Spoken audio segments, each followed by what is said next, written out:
Fala, galerinha!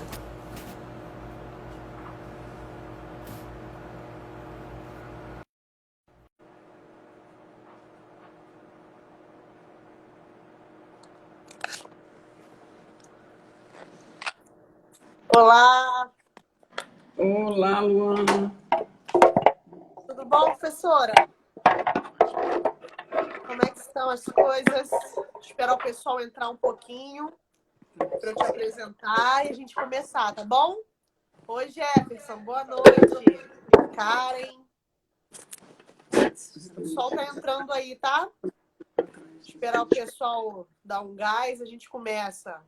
Arrumar outro livro. Isso. Não adianta muita coisa, porque tá muito alta essa caixa. É o que tem. Oi, Anne. Tudo bom, Anne?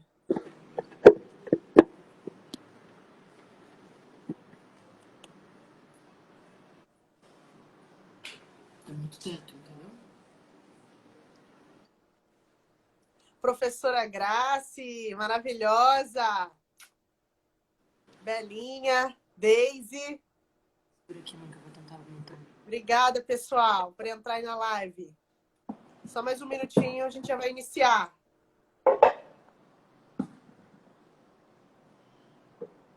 Mariana. Mariana tá sempre aqui com a gente. Anne, querida. E aí, Belinha, como é que estão as coisas, Belinha? Saudade de você, minha amiga. Nancy, tudo bom, Nancy? Mas tudo pra trás. Ô, Jefferson, acho que tu tem que sair da físio e vir pra enfermagem, viu? Isso. Quem tá no lá em FOP é a Kênia? Muito teto. Agora tá aqui. Professora Graça é maravilhosa, gente, linda. Juju entrou, a Ju, professora. A Ju, Fala, tudo bom, Ju? Eu não vejo ainda. Flávia. Tá pensando, não tá, Jefferson? Pode falar a verdade, tá pensando em sair da física e vir pra enfermagem. Gente, ó, pensa bem, na enfermagem a gente tem as mulheres mais lindas do mundo, não tem jeito. Eu sei que as outras profissões têm mulheres lindas, mas na enfermagem é uma coisa assim, especial, peculiar, não tem jeito. Não, mas olha só, o grande argumento é que a nossa colega é a rainha da Inglaterra, ela é enfermeira. As outras profissões Difícil. muito, né? Vão para Sinto muito, não tem jeito. é melhor Não que tem a jeito. Beijo, prof. Grace. Rayane, professora, vamos começar. Pessoal, é com muito prazer hoje que eu queria apresentar para vocês essa mulher incrível, maravilhosa, que aceitou com muito carinho participar aqui da live com a gente. Vocês sabem que a gente está na semana da história da enfermagem, né? A gente já está encerrando alguns trabalhos, né? Está tendo muitas palestras sobre a história da enfermagem, sobre a enfermagem de maneira geral, a forma de atuação das mais diversas especialidades frente a essa pandemia que nós estamos vivenciando. E eu gostaria de apresentar para vocês agora a doutora Margarida. Olha, eu tenho que ler, porque é muita coisa, pessoal. Um dia eu chego lá, tá? Mas eu tenho que ler para ver se eu consigo apresentar ela da maneira que ela merece, tá? Eu gostaria de apresentar a doutora Margarida Maria Rocha Bernardes. Estou nervosa. Bióloga, enfermeira, especialista em administração e serviço de saúde. Ela é mestre e doutora pela UERJ, pós-doutora pela Unirio, membro imortal da Academia Brasileira de Medicina Militar, diretora de assuntos científicos culturais da Abradenf e professora do corpo permanente da Escola Superior de Guerra. A professora tem grande experiência em pesquisa com enfermagem de guerra e ela veio hoje falar um pouquinho para a gente sobre essa experiência. Tá, professora? Fique à vontade. Pode se manifestar, se apresentar. Bom, é prazer em te conhecer. Foi Juliana aí que nos colocou em contato. É sempre muito bom a gente encontrar novas gerações de enfermeiras gostando do mesmo que eu gosto, né? Eu venho pesquisando essas mulheres, quer dizer, venho pesquisando a guerra desde 2001, 2002. Foi quando em 2001 eu entrei com mestrado, né? Meu interesse de pesquisar essas mulheres é porque eu as conhecia desde criança. Então, elas habitaram, né, o meu mundo. E eu chamei a Major Elza Conceição Medeiros para fazer uma palestra na UERJ, que eu estava dando aula de História da Enfermagem naquele momento, com a professora Regina Henriques, e foi um sucesso, né? A Elza foi, ela era muito performática, ela andava de farda, andava de medalhas, tinha milhões de medalhas, né? Ela colecionava medalhas. Ela tinha 35 medalhas assim, né, e tal. E foi um sucesso. E naquele momento eu trabalhei muito tempo como bióloga para adolescentes, né? Adolescentes, primeiro e segundo segmento, segundo grau. E eu estava na enfermagem e fiquei na dúvida do que fazer no mestrado. O natural, né, pela minha profissão, seria eu seguir pela linha, pelo caminho do adolescente, porque eu já os conhecia, já trabalhava com eles há muito tempo, e eu resolvi fazer faculdade de enfermagem depois, mas me chamou muito a atenção a trajetória dessas mulheres, que elas não estavam apontadas, né? E eu as conhecia, conheci a Elza e fiquei curiosa, isso foi me mobilizando a estudar as mulheres na guerra. E aí você tem que estudar a guerra, né? Você estuda a Segunda Guerra Mundial, e são histórias, é uma guerra que marcou o mundo, né? Um conflito excepcional. E eu comecei estudando a Segunda Guerra e especificamente as mulheres que foram para a Segunda Guerra. E quem foram mulheres para a Segunda Guerra? Foram enfermeiras, porque era a única profissão feminina possível de ir para a Segunda Guerra. E eu as entrevistei, fiz pelo processo de bola de neve, comecei com a Major Elza Conceição, ela foi me dando o nome de outras enfermeiras e eu fui entrevistando cada uma delas. E eu tive uma ideia que eu considero de boa ideia, né? Que às vezes a gente tem ruins ideias e boas ideias, ainda mais pesquisadora, às vezes a gente erra muito. E eu mesma errei ao não entrevistar uma delas. E aí eu fui fazendo a entrevista, eu resolvi filmá-las e gravar. Além de gravar o depoimento, eu fiz o vídeo de cada uma delas. E isso demandava um tempo bastante longo. Eu apanhava-las em casa, eu as levava ao Comando Militar do Leste, ali no centro da cidade. Eu tive muito apoio. Quero deixar claro que o Exército me apoiou. O Sargento Rodolfo foi muito meu parceiro. E eu ia ao Comando Militar do Leste e eu filmava e gravava cada uma delas. E eu comecei eu me interessei muito pelas imagens, porque eu fiquei muito impressionada de ver a quantidade de imagens que o Exército tinha. Da Segunda Guerra, eram mais de 5.000 fotos e 1.800 slides. Então, é um momento assim que você mergulha naquelas imagens, e foi naquele momento que eu percebi que as minhas pesquisas elas não iam poder ficar sem imagem. Eu não consigo pesquisar desde que eu não veja as imagens. Então, elas começaram a fazer parte da minha vida, e eu fui estudar as imagens, fui estudar semiótica. Você começa a percorrer um caminho, né, que se você decide aquilo. E aí eu decidi que eu gostaria de escolher, naquelas imagens, 12 imagens que dissessem alguma coisa para todas elas. Então eu escolhi, fiquei muitas horas, foram muitas horas. Eu calculei assim mais ou menos uns, sei lá, uns 3 dias inteiros, assim, bota aí 20 dias, para eu conseguir descobrir no meio daquelas 5.000 fotos, 1.700 slides, o que eu queria estudar. E aí eu fiz a seleção das minhas imagens e apresentei as mesmas imagens para todas elas. Consegui fazer contato, na época, com 9. Elas estavam na faixa etária de 82, 85 anos, e tive o cuidado, né? Eu não tive esse cuidado. A minha orientadora disse que eu deveria me afastar do meu objeto de estudo. Foi impossível. Eu me apaixonei por elas. E elas se tornaram minhas co-pesquisadoras. Elas me traziam foto, elas me traziam material, eu comia bolo com elas. Uma delas falece no processo de mestrado. Eu fiquei assim muito triste, fui para o enterro como se ela fosse minha amiga, como se eu tivesse ido à guerra com elas. E a pesquisa acabou dando esse retorno de imagem delas, né? E uma delas, aí foi o meu erro enquanto pesquisadora, quando eu procurei na primeira vez, e ela era a única negra desse grupamento, né? Quando eu procurei a Nair, ela não quis me dar entrevista. Não, não vou dar não, não quero dar. Aí tá, fazer o quê, né? A gente, como pesquisadora, a gente tem que respeitar. No enterro da Isabel, eu fico conversando com a Nair. Aí ela disse assim para mim, eu gostei de você, agora eu posso te dar entrevista. E eu cometi um erro histórico. Eu não tive mais ânimo de montar o circo, porque eu pegava em casa, eu ia ao exército, eu levava elas, eu filmava elas. Era uma coisa muito difícil, porque a internet não é o que é, não se tinha celular, né, para esse tipo de comunicação.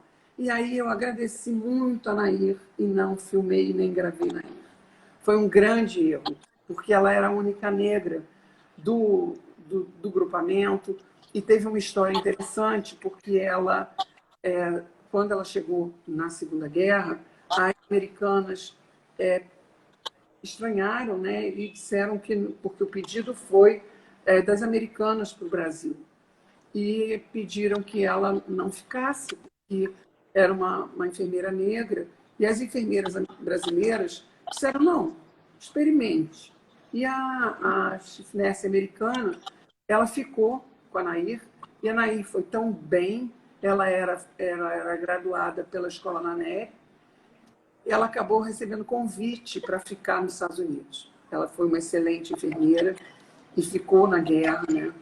Então, assim, eu estudei a ida delas, eu estudei a permanência delas na guerra, estudei a reação das famílias, por que elas foram, o motivo delas irem, né? Cada uma, quer dizer, a grande maioria teve um apelo patriótico. Eu acho que, assim, eu faço uma comparação, eu me vejo entre duas guerras, né? Eu fui espectadora da Segunda Guerra e sou espectadora da Guerra do Covid. Não pude entrar na Segunda Guerra Mundial porque eu não era nascida e não posso entrar no Covid porque eu não tenho mais idade, né? Então, eu de uma forma muito especial, eu tenho assim um carinho muito grande pela doutora Raquel Ramos, do INCA, e ela a trajetória dela nesse momento de Covid e a trajetória das enfermeiras na Segunda Guerra Mundial me parece muito parecida. Me parece parecida, né? Mas é isso mesmo. Porque é o mesmo sofrimento, é a mesma dor, é a mesma preocupação. A Raquel passou pelo Covid, ela foi contaminada. Em 15 dias ela volta ao trabalho, ao Pedro Ernesto e ao INCA. E uma das enfermeiras, que está viva até hoje, a Virgínia Porto Carreiro, ela também faz uma operação na guerra, uma apendicectomia, e ela volta em 15 dias. E a Virgínia, num dado momento, o material dela é extremamente rico, ela tem um acervo na casa de Oswaldo Cruz, e uma carta da Virgínia, ela tem muito material, está acessível, foi a primeira mulher a ter o acervo na casa de Oswaldo Cruz, porque até 2007 só tinham acervos de homens e médicos. E a Virgínia, né, tem um material tão bom que ela trouxe da guerra, que eu levei a Virgínia num evento na Unirio, e lá encontrei duas historiadoras, a doutora Bela e a doutora Laurinda, e eu disse, olha, ela tem um material muito bom, e eu não sei o que eu vou fazer com esse material, né? Porque ela, inclusive, me deu material que eu sabia que era muito precioso, e foi entregue ao acervo dela. E uma das cartas de Virgínia foi numa noite de muita dificuldade na guerra, de muito trabalho, de muitos feridos, e ela se deita, ela sai do plantão, né, e vai dormir, e ela não consegue dormir, e ela faz esse relato. E agora, durante a pandemia, a Raquel contaminada, em casa, sozinha, ela faz um relato também. Um relato científico, um relato que a Raquel já publicou. Mas quando ela me deu acesso em primeira mão, né, aquilo que a gente faz com os amigos, dá uma olhadinha aí, eu fiquei muito emocionada, porque eu me deparei com duas enfermeiras, uma há 75 anos atrás e outra agora, né? E eu tive o privilégio, o prazer de conviver com duas enfermeiras de guerra, porque a Raquel está na guerra, as pessoas estão na guerra, nossos amigos estão na guerra, né? É que não é uma guerra de países, né? É uma guerra mundial também. Mas essas coincidências e acrescido, né, o meu momento de isolamento social, meu e de várias pessoas, né, a gente fica mais emocionado. E eu tenho sido convidada, e eu agradeço o seu convite, para falar das guerras. E hoje a gente vai, a seguir, vai ter uma aula, né, que Sim. você deu um... Professora, eu queria saber da senhora, essas enfermeiras que foram para a guerra, que a senhora entrevistou, como a senhora falou muito bem, teve uma aproximação com essas pessoas, né, com essas mulheres, hoje senhoras. E você provavelmente deve ter sentido uma motivação, que essas mulheres tinham uma motivação para poder ir para a guerra, porque era um ambiente muito hostil.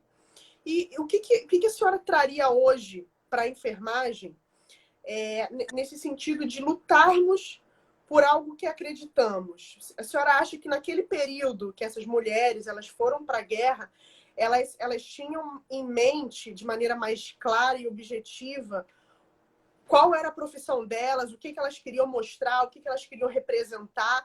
E hoje, a senhora acredita que os enfermeiros e os técnicos de enfermagem, a nossa classe da enfermagem de maneira geral, tem representado a enfermagem? Como que a senhora acha, o que a senhora considera, o que a senhora pondera em relação às questões de representatividade no passado e hoje? Bom, as enfermeiras da guerra, elas foram por um objetivo muito patriótico, né?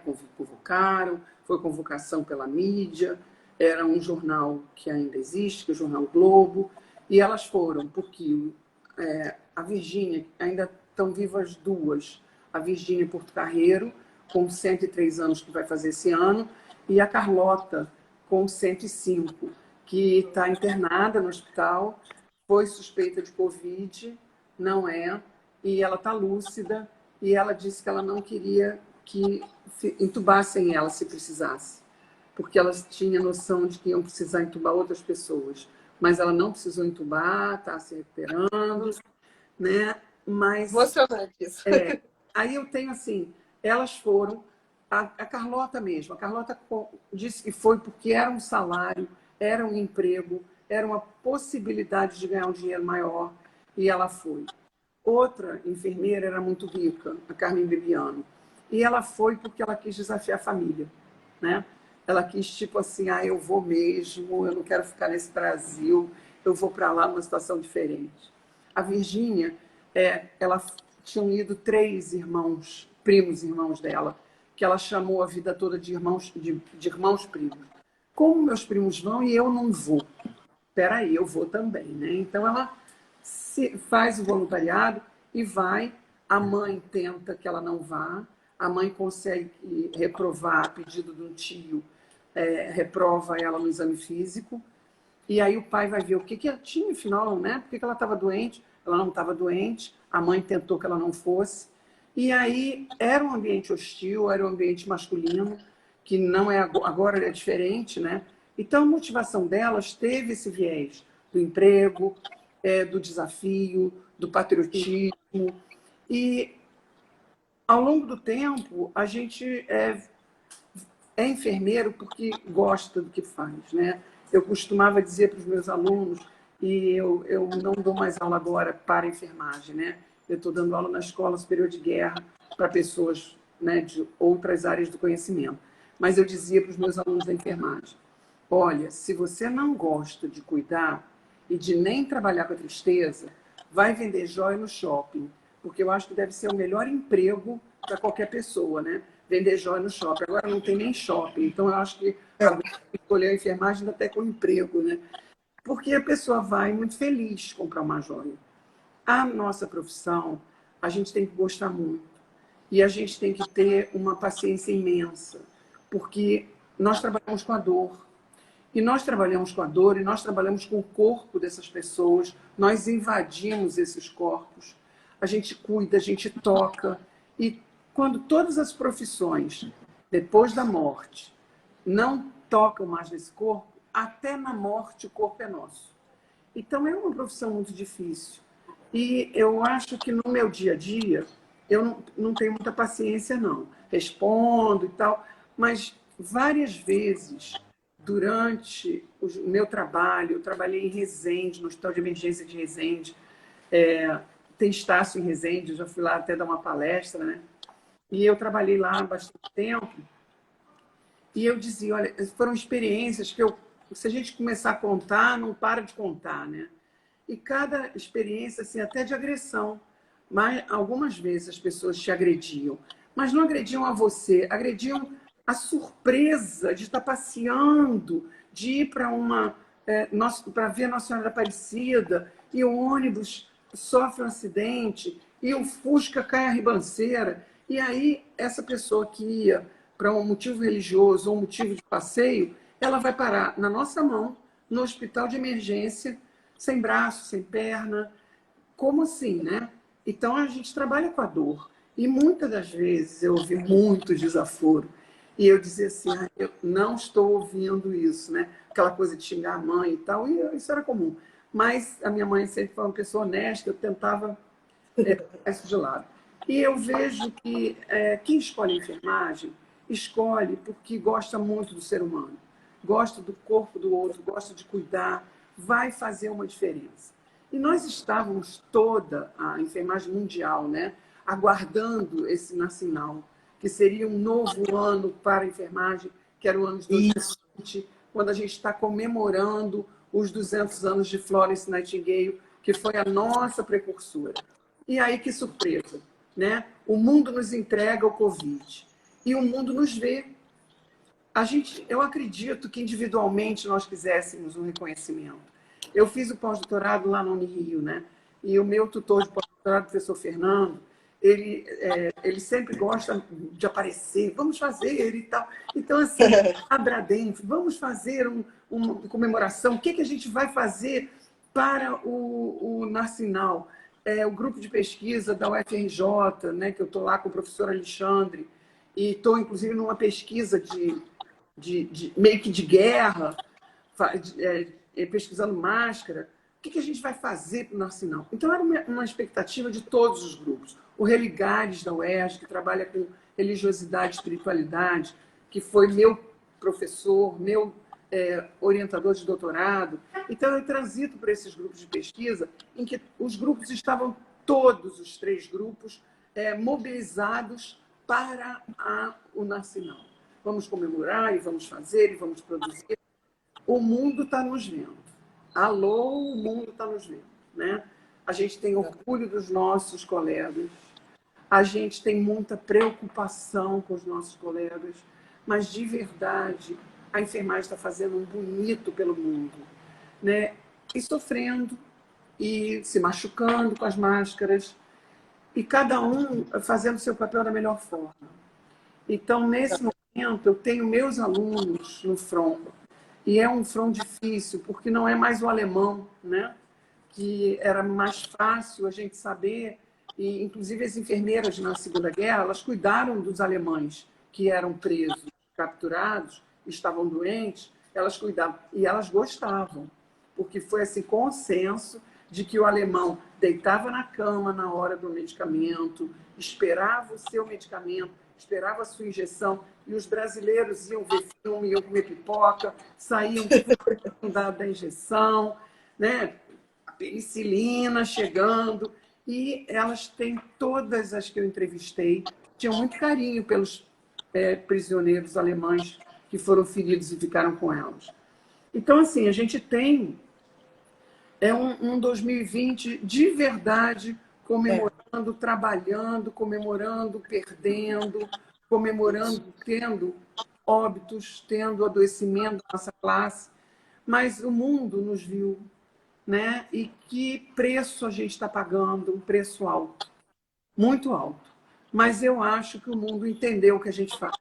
Porque como é Covid Exatamente. de manhã à noite, as pessoas, eu acho que nem a minha família tinha noção do que era o meu trabalho. Então, agora, é o cotidiano do nosso trabalho ali, né? Eu tenho um aluno da Escola Superior de Guerra que ele foi do Covid positivo. Ele perdeu 9 quilos ao longo desse processo. E aí ele disse, professora, ele não é médico, né?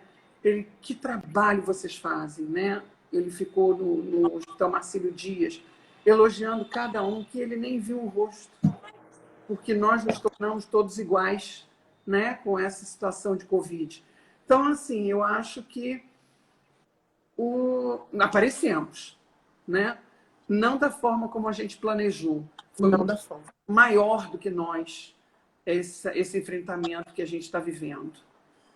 Bem maior. Sim, mais uma vez aqui eu gostaria, né, de expressar meus mais sinceros sentimentos por todos aqui que perderam algum familiar, que perderam algum colega de trabalho para o Covid. É um momento muito difícil para todos nós. Todas as vidas são importantes, independente de ser criança, idoso, homem, mulher, grávida. Todas as vidas são importantes. A comunidade LGBTQ, todos são importantes. Nenhuma vida vale mais do que outra vida. Isso não cabe a nós decidir, né, que uma vida é mais importante do que a outra. Acho que isso é algo mais superior. Acho que cabe a Deus decidir o momento de cada um partir, né? E não a nós. Então, eu deixo aqui meus mais sinceros sentimentos a todos que perdemos pessoa. Eu não perdi ninguém. A todos que perderam alguém da família ou algum colega de trabalho. Professora... A minha colega de faculdade, a Roberta, a mãe dela faleceu. A mãe dela também era enfermeira, né? E foi uma dor que nós terminamos a faculdade, temos a Ana Luísa, a agregadora. A Ana Luísa é uma colega de faculdade, lá do Hospital Pedro Ernesto, né? E a Ana Luísa reúne, faz a festa, e chão, é o aniversário, tá todo mundo sempre unido, né? Há mais de 20 anos que a gente se formou e temos essa coisa de amigas, né, que somos. E Roberta... Professora, rapidinho, vou te cortar, porque a gente tem pouco tempo. Só queria que a senhora falasse uma coisa importante. Com certeza aqui eu tenho muitas pessoas assistindo a live que começaram na enfermagem com 30 anos, 29. E estão se achando que não dá mais tempo de fazer nada na vida, professora. Acabou.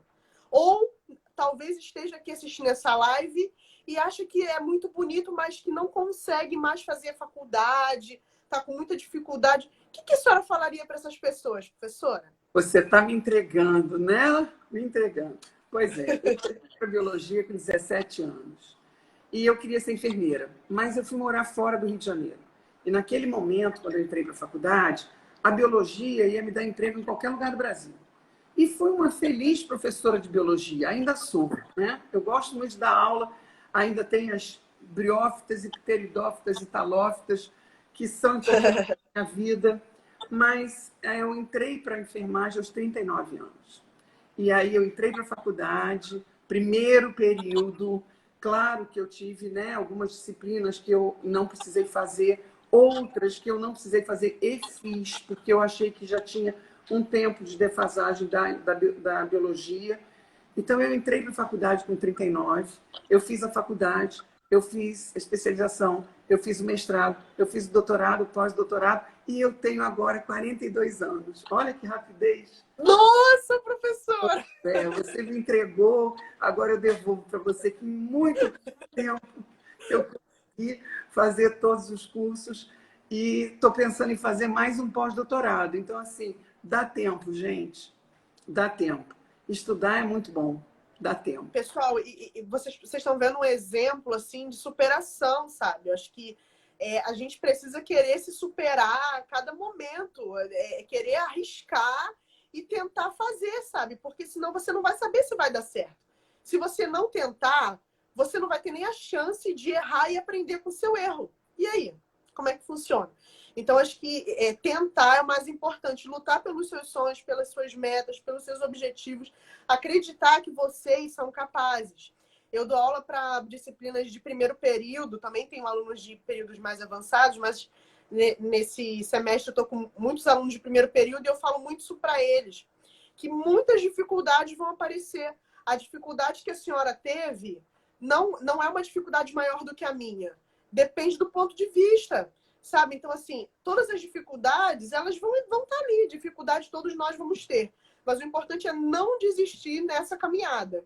Porque lá na frente vocês vão colher bons frutos. E tem uma grande vantagem, porque como os meus colegas, né, de faculdades, mestrados, doutorado, pós-doutorado, têm 40 e poucos anos, eu me sinto com 40. Até achei injusto não poder estar cuidando no Covid, entendeu? Porque as meus alunos têm a idade dos meus filhos, do meu filho mais velho, né?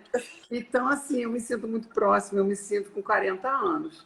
Então, eu acho que realmente não passou o tempo. Eu cheguei a oferecer para Raquel Ramos, né, lá para o INCA. Falei, Raquel, eu estou pensando em fazer um trabalho voluntário agora no Covid. Eu quase apanhei, né? Porque aí ela soube bem me chamar de velha.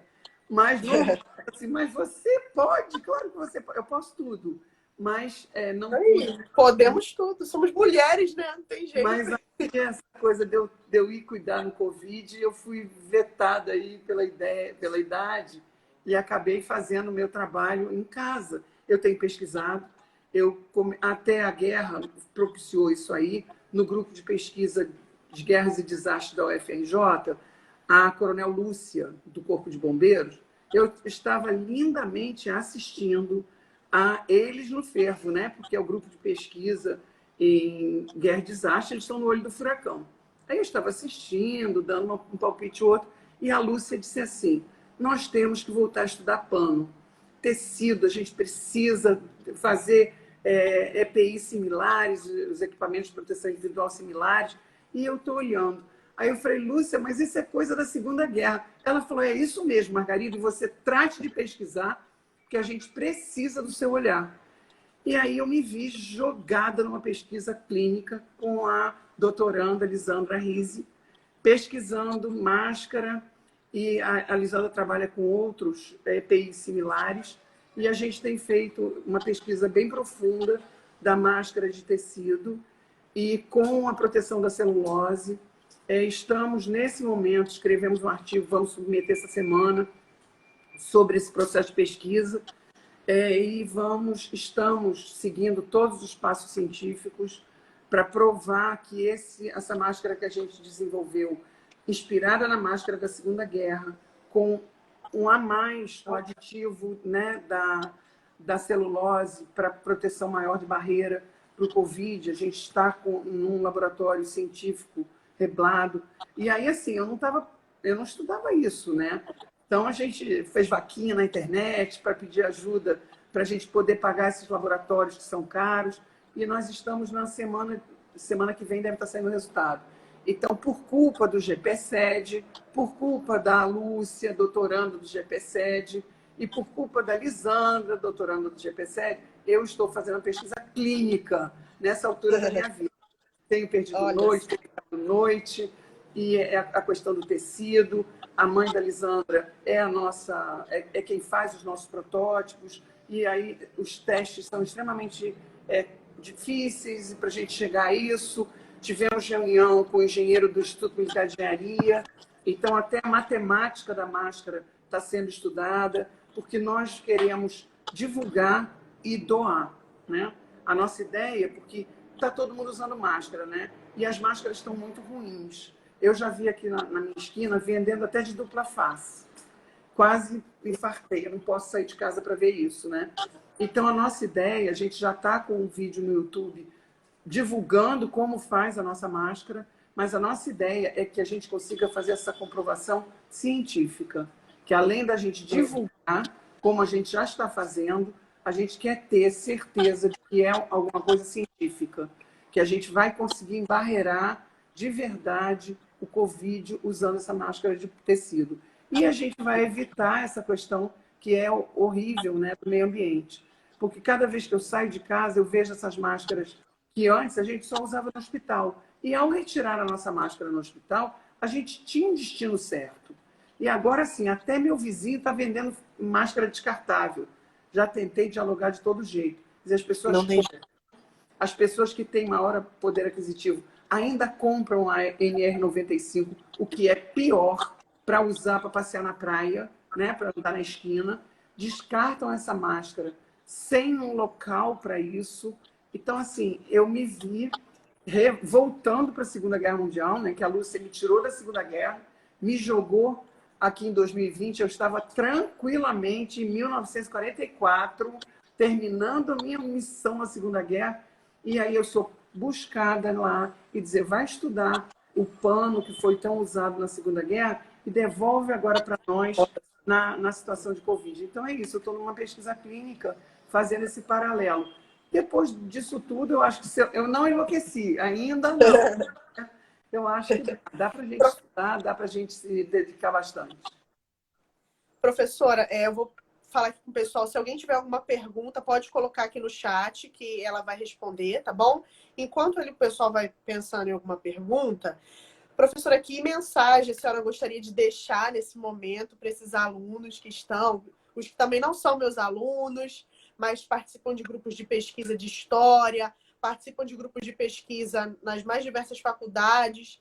Se a senhora puder passar uma mensagem, assim, para esses alunos, o que a senhora falaria para eles nessa época que a gente está vivendo, né, de profissionais da saúde? Esse ano, em 31 de janeiro, um médico da Segunda Guerra, o Dr. Carlos Henrique Bessa, ele fez 100 anos. E aí, como eu fiz o aniversário da Virgínia de 100 anos, foi natural que eu, Daniel Matarroque, a doutora Sônia Caminitz, que a gente fosse procurar o Exército e, junto com o Exército, comemorar essa data. E eu entrevistei o Dr. Bessa e conversei com ele e fiz essa pergunta. Eu pedi a ele o que ele teria a dizer aos profissionais de saúde, né? Isso foi antes Covid, porque a comemoração do aniversário dele seria no dia 19 de março, que ele disse que não queria ser homenageado porque as pessoas não iam poder sair de casa. Foi antes de decretar tudo, ele cancelou a festa dele. Mas vai acontecer, porque a gente vai passar do Covid e vamos comemorar o centenário dele. E aí eu vou tirar dele isso que ele me falou. Ele ouviu quando ele era muito jovem, ele tem 100 anos. E ele me disse que ele dizia aos profissionais de saúde, aos médicos, aos enfermeiros, a todos os profissionais de saúde, que eles precisavam ter 3 qualidades: a ciência, a paciência e a consciência. E eu fiquei assim muito impactada com essa resposta, porque de verdade a gente precisa caminhar para e passo com a ciência, a gente precisa ter paciência, todos os profissionais de saúde têm que ter essa característica da paciência, e é ciência, paciência e consciência. O que eu vou dizer para o outro, né? Porque eu vou dizer para o outro no momento que o outro está frágil. O que eu vou dizer para o outro quando esse outro perde alguém da família e que o corpo está comigo, eu ainda vou preparar o corpo. O que eu vou dizer para o outro que está em cuidado paliativo e que as chances são muito pequenas, o que eu vou dizer para o outro? Então, ciência, paciência e consciência, eu estou plagiando o doutor Carlos Henrique, que já plagiou um professor dele, né? Então é isso que eu peço e que eu desejo, que os profissionais de saúde tenham essas 3 características para cuidar da nossa gente. Professora, rapidamente, vou só fazer 2 perguntas aqui, porque a gente já está com o tempo bem apertado. Teve uma pergunta falando a respeito da gripe espanhola e do Covid-19. Se a senhora tem algo para falar sobre isso. Sim, posso falar? Vou responder. Pode responder. Eu tenho estudado a gripe espanhola. Não é o meu material de estudo, é a Segunda Guerra Mundial. Mas quando eu faço um cronograma, e até para a sua aula eu acabei inserindo, a gripe espanhola ela vem entre a Primeira Guerra e a Segunda Guerra Mundial. Ela vem e ela também surpreende o mundo. Ela também faz as pessoas usarem máscara. Ela também muda. As pessoas não podem ir para aglomeração. As pessoas não podem se ver cancelam shows, cancelam as coisas na rua. As pessoas têm o mesmo conselho que a gente. Quer dizer, a gripe espanhola fez o mundo parar por 3 anos. Eu não sei quanto tempo o Covid vai nos parar, mas eu vejo muitas semelhanças, porque a gripe espanhola também não tinha o alemão, né? Não tinha o outro que era o desafeto. Ela também tinha isso que a gente tem, um vírus. O vírus do Covid, ele é alguma coisa que... Como é que a gente vai pegar? Onde é que a gente vai pegar? De que jeito a gente vai pegar? Então, a gente está passando por uma série de dificuldades. No Dia das Mães, eu não recebi um abraço e minha filha está aqui do meu lado. Aliás, ela me joga álcool, sanitária, tudo, né? Eu não recebi um abraço da minha filha. Eu não... há quanto tempo eu não abraço alguém? Né? Há quanto tempo nenhum de nós abraça alguém? E a gente é muito carinhoso, a gente é muito caloroso. Era uma das coisas que eu mais gostava de abraçar meus alunos. Em algumas aulas... Eu também. Eu também. Luana, quando eu dei aula de tanatologia, foram experiências inesquecíveis, que a gente estudava a morte. E muitas das vezes a gente chorava na aula. E aí, a forma de acabar uma aula de tanatologia, de estudar esses filósofos, de estudar a morte, estudar que a gente é que vai preparar esse corpo, né? Eram aulas de muita emoção. E acabava a aula, a gente se abraçava. Como? O último abraço que eu dei em aluno, a Raquel quase me bateu. Eu fui dar aula no INCA no dia 16 de março. E ela não queria que eu desse, já tinha sido decretado. Eu falei, como assim eu vou dar minha última aula? Antes de morrer. Fiz um drama, né? Aí fui lá, dei a minha última aula no dia 16. Dia 17, os alunos iam apresentar para mim, eram os residentes do INCA. E eu dei aula. E no final da aula, ainda aquele hábito, né? Vamos tirar uma foto. E a gente tirou uma foto. Quando a Raquel Ramos, doutora Raquel Ramos, viu a foto, ela queria me soltar. Eu te deixei na aula, mas era para não chegar perto de aluno. Gente, eu não peguei Covid, mas foi o último abraço. Então, pelo menos eu fiquei com essa lembrança, né? Podia ter pego isso. Mas minha última lembrança foi abraçar os residentes do INCA e dizer a eles que estavam abraçando uma especialidade tão difícil, que eles pudessem, né, amassem os seus pacientes e que tivessem muita sorte. Porque eles foram julgados da residência no Covid. Então, foi o dia que eu abracei alguém, no dia 16 de março de 2020. Professora, a última pergunta para a gente encerrar. O Alexandre está perguntando: a história da enfermagem nasce em uma guerra. As mulheres do Brasil entram nas Forças Armadas durante uma guerra. Com a guerra do Covid, o que você acredita que vai mudar? Eu acho que eu acredito que o respeito, o entendimento da nossa profissão era alguma coisa que a gente já ganhou. É muito triste ganhar pelo Covid. Mas agora eu tenho certeza que cada um, a população sabe o que a gente faz, como a gente faz, o que a gente faz, qual é o nosso trabalho, porque era vago. Ele lembrava da gente quando ele estava lá doente, quando ele não dizia assim, ai, adorei o seu serviço, por que você não fez medicina? Aí eu tinha que explicar o meu trabalho, é diferente do trabalho do médico, a importância é a mesma, nós somos muito importantes na área de saúde, mas não nos conheciam. Agora, eles estão vendo a gente cuidar do outro, a gente fazendo pronação de paciente que está saindo na mídia, eles estão vendo nossos rostos marcados dessas máscaras que nos apertam o dia todo. Eles estão vendo que a gente está nos mostrando. Travou, né? aí, pessoal. Não esperava dessa forma, mas é assim que a gente tem que estar comemorando os 200 anos da Flores. Eu acho ótimo, eu acho que assim, muda muita coisa em relação ao reconhecimento, as pessoas nos reconhecem a classe da enfermagem, reconhece quem é o enfermeiro, reconhece quem é o técnico de enfermagem, isso é muito bom, só que nós ainda queremos valorização. E a valorização não vem apenas do, nossa, que legal, eu sei que você é um enfermeiro, que bonito o seu trabalho. A valorização vem por meio da ciência, mas a valorização também vem por meio do financeiro. Do nosso salário, horas, e das do piso salarial.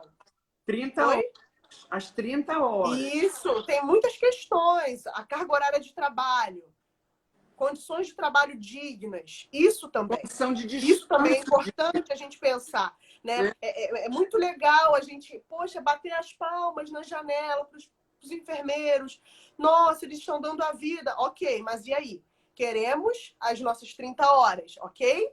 Queremos reconhecimento verdadeiro. Queremos participar de um processo seletivo e ter um salário digno para nós trabalharmos e exercermos a nossa função.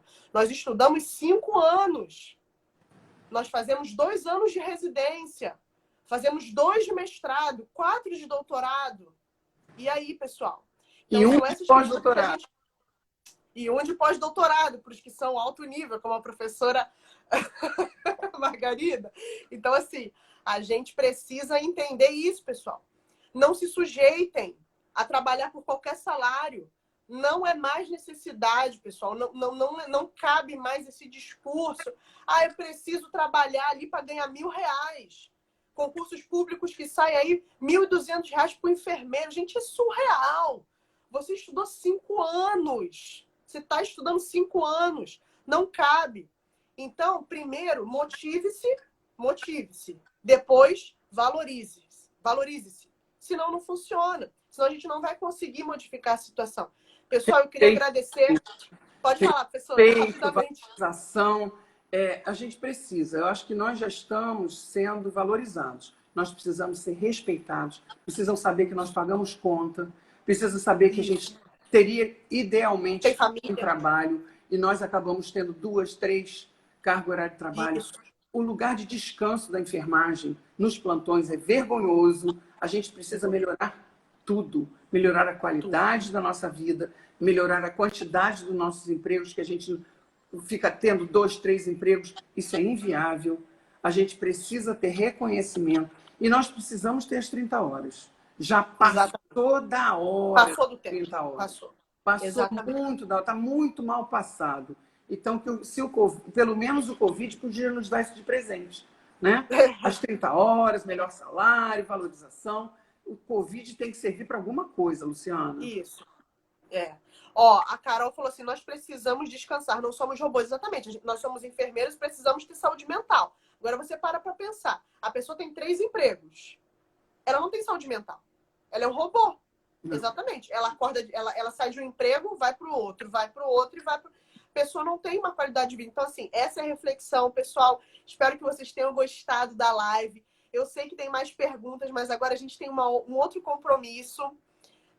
Grande beijo. Vocês moram no meu coração. Enfermagem, enfermeiros, técnicos de enfermagem, pessoal da área da saúde que estão nos assistindo. Vocês são importantes. Vocês têm valor. Nós temos valor. A gente Grande também beijo, pessoal. tem que lembrar do pessoal da hotelaria hospitalar. Sem eles, nós não somos nada. São pessoas que estão morrendo como nós, que trabalham ao nosso lado, os maqueiros, o pessoal da limpeza. Eles são essenciais para o nosso serviço. Essenciais, exatamente. Não é fácil. Isso aí. Né? Um beijo. Sozinho ninguém faz nada. Obrigada. Grande abraço, Lu. Grande abraço. Tchau, pessoal.